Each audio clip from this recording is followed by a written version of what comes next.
Hey there, StarCraft fans! It's Falcon Paladin coming at ya with yet another edition of StarCraft Brood War Remastered!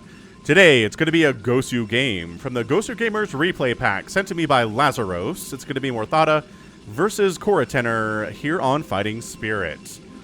Again, thank you very much, Lazarus, for sending me the GOSU Gamers Replay Pack. I haven't cast one of these in a while, but I think that's because I was disappointed by the last one.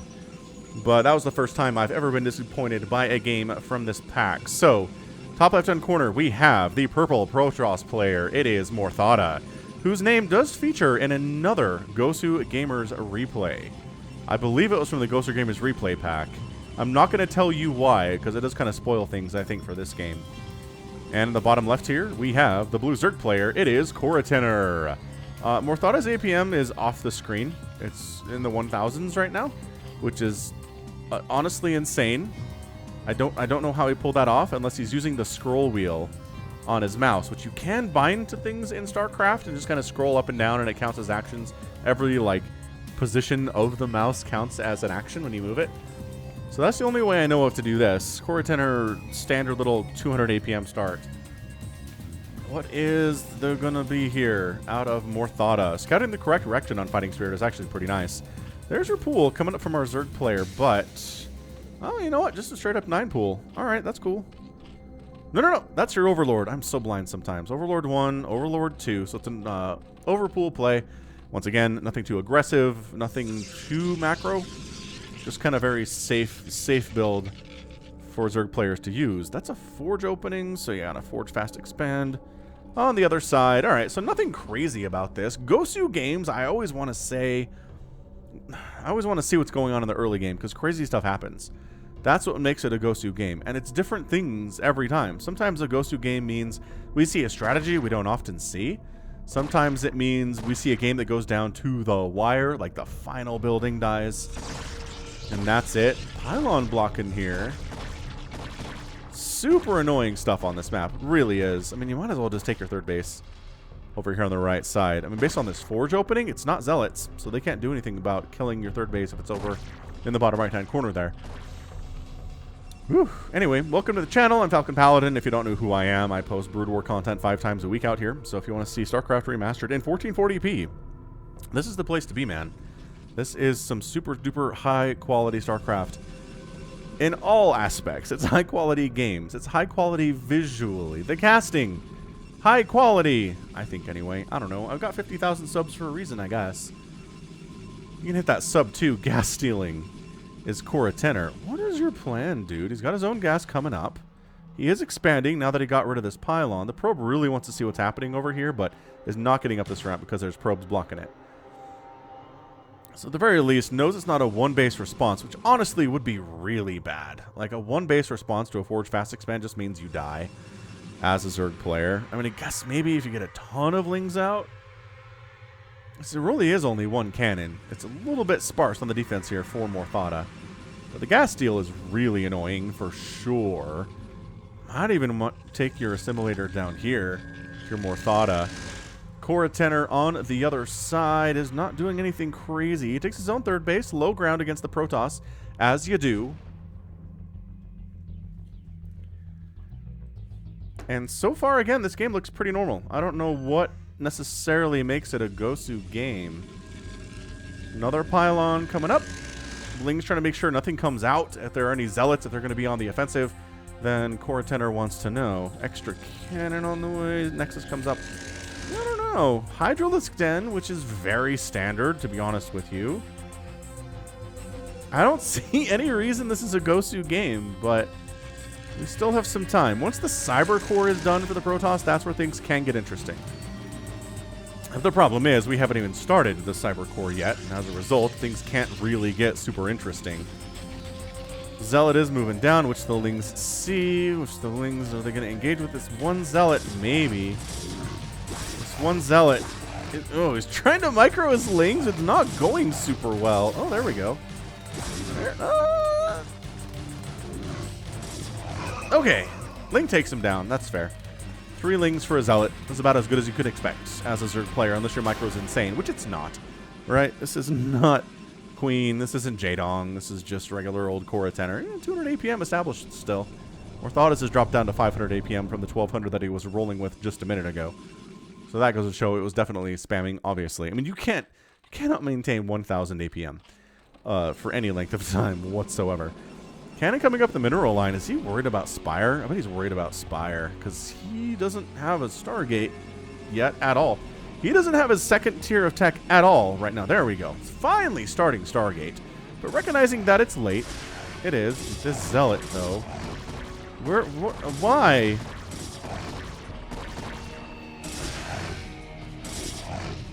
Have some Zerglings, maybe? Making some Hydralisks, but dude, this one Zealot, though. 4 kills. He's dead, but man, 4 kills is pretty good. Oh, 5 kills is better. This Zealot wandering around the third base. This just looks like standard old Zealot pressure on Zerg players, and it can be hard for them to handle. The lower level they are, the lower league they are, the harder it is to handle for sure. We've seen GOSU beat like elite professional Zerg players like this before on this very map. Right? He just sends Zealots with speed eventually across the map and across the map and across the map and just wins. So if that's all this is, I'm not entirely on board with calling this a GOSU game, but we're not done yet. We're just getting started. This is way too many cannons for defense. But he's not actually anywhere close to Storm, so he is getting a Citadel of Adun, which is the path for that. Also path for DTs. That's something we can watch out for in this replay.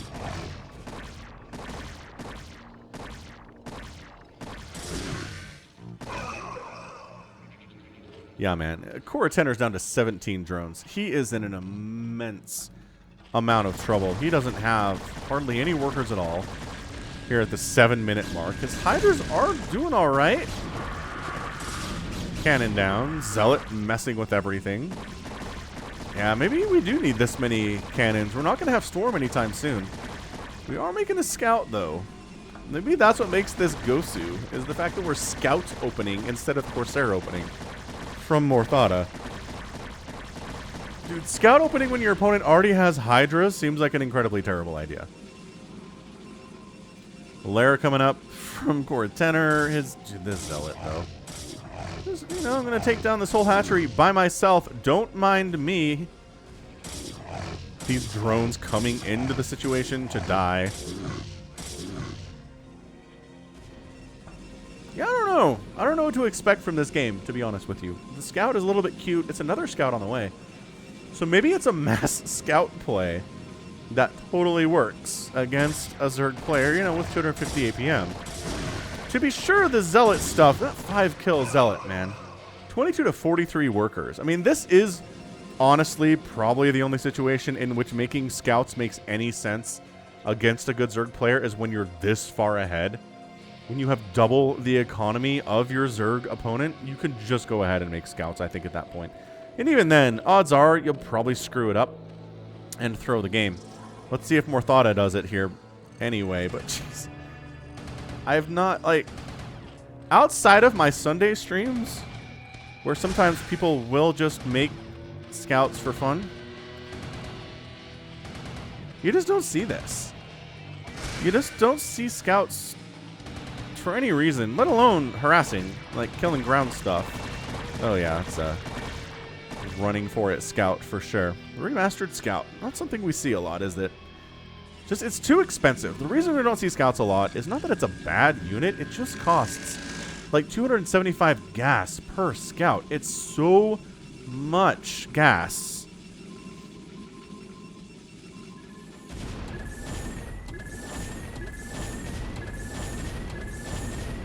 Look, they're pretty good at killing Overlords, but you know what? So are Corsairs, if we're going to be honest about it. Third base coming up here for Morthada. And yeah, it's 2 Stargate scouting right now. Now, Mass Hydra destroys this. Like, honestly, if couretenor just wants to drone up to about 35, 40 workers, just start pumping Hydras, give them upgrades, give them speed, give them range, and just show up right here with about 20 Hydralisks, I think you just win the game right now. The Scouts aren't going to do anything about that. The cannons are a bit of a problem, but, you know, if you have the range upgrade, you can hit them from pretty far away. Fleet Beacon... Hang on. Fleet Beacon coming up from Morthada. All right, so 3 base sky tossing with a mass scout opening. I bet he's just getting the fleet beacon for the upgrades for the scouts. That's what this is. Okay. All right. That's what we're looking at here today, is it? Yeah, cannons to defend. Mass Hydra destroys this. Couretenor's making some lings. He is making a macro hatch somewhere. Macro hatch? Ah, yes, here at the third base. He's still afraid of zealot attacks, that's for sure. He knows scouts are out, and he's like, wait, what? Hold on a second.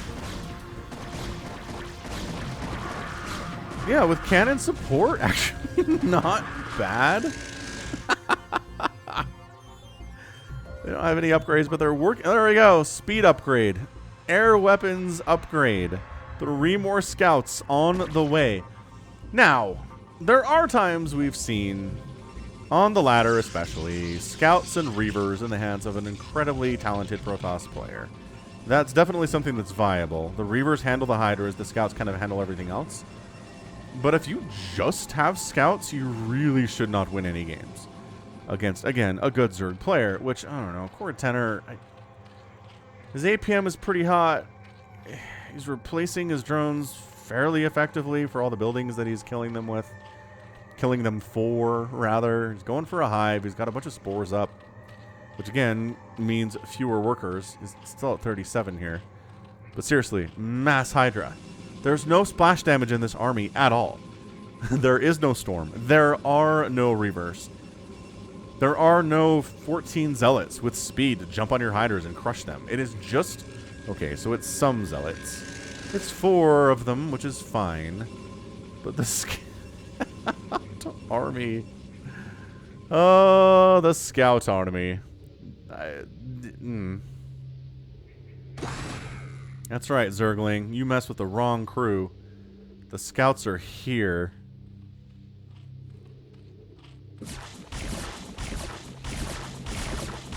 And they don't like spores very much. Spore colonies are mean to them. They don't invite them to their birthday parties, and so scouts hate that stuff.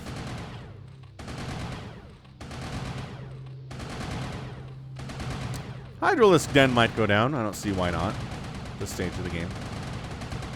Oh yeah, for sure. Toast. Okay, Queen's Nest gonna get taken. This is not... He's got 1 billion Zerglings. So remember when I was like, just make a ton of hydras and you have this thing won? He didn't do that. He's got a couple hydras out on the map, yes. But he's largely been making Zerglings. He's getting more overlords. I mean, the key here is that there's no splash damage, so the lings are also very good. Like, pretty good. I mean, that's a lot of cannons, and you don't have any Dark Swarm. The question is, can you kill all of these cannons before the cannons kill all of you? The answer seems to be no. The answer seems to be that's way too many cannons for those Zerglings with the upgrades that they have. Look how zippy they are with the speed upgrade, guys. They are fast. Fast units. You don't see them at all in actual games because, again, too expensive for what they are.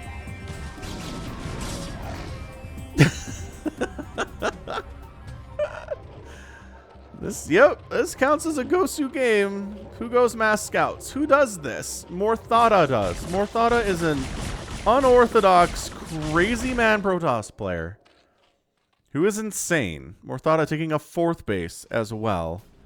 So in case you're wondering, Morthada versus Dark Shadow is another game on my channel wherein Morthada steals a Terran SCV and builds his own siege tank line. It's pretty incredible, honestly. His opponent got real salty, too.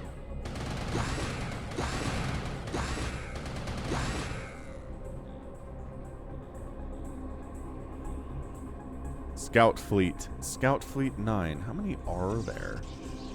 There's at least 12. Probably 13 at this point. With 3 more on the way. He's just triple pumping them. He can make more. He's got almost 2,000 gas in the bank and 2,500 minerals. Look at these lings trying to run up here, but the scouts are like, nope. You know, doing 9 damage per shot. Not bad.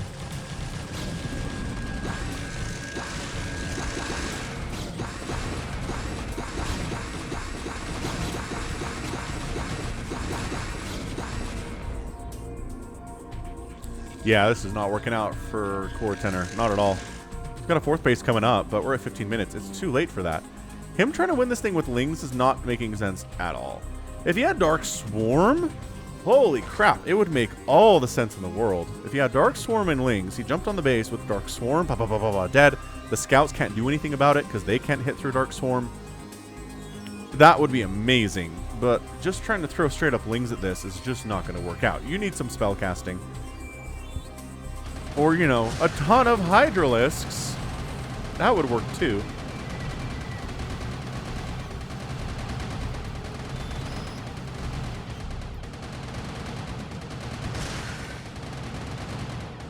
Well, just bask in the nostalgic glow of the sound of Mass Scout. Mass Scout was one of the first strategies that someone ever explained to me in StarCraft. Was to go Mass Scout. This was in vanilla. They were better then. And it was actually a moderately legitimate strategy because, you know, I think they hit the ground harder and were less expensive back then. Somebody has to remind me of those patch notes, but yeah, there we go. 5 scouts at a time for Morthada now. And couretenor is just willing. Whoa! Easy! Easy, couretenor. That...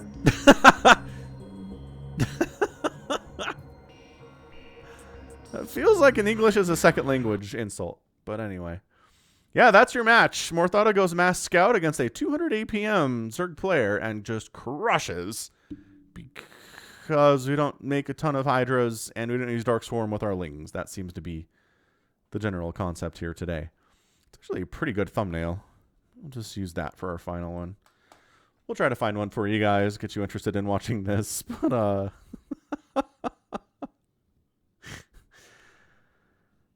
yeah, so this is doable. Like, Protoss players, do not think you cannot ever do this on ladder. Because, you know what? If your Zerg opponent doesn't know how to respond to it at all, you can win games. I think we covered what couretenor did wrong there, yeah? 75,000 to 42,000 total points. That's a shellacking for the Protoss. Produced 100 units. Killed 179. That's a pretty good ratio. couretenor killed 7 Protoss units today. 7. And 10 buildings. I think all of the things that died were zealots. That would make sense. And just, if this is what your resources tab looks like, I don't care what race you are. I don't care what's going on.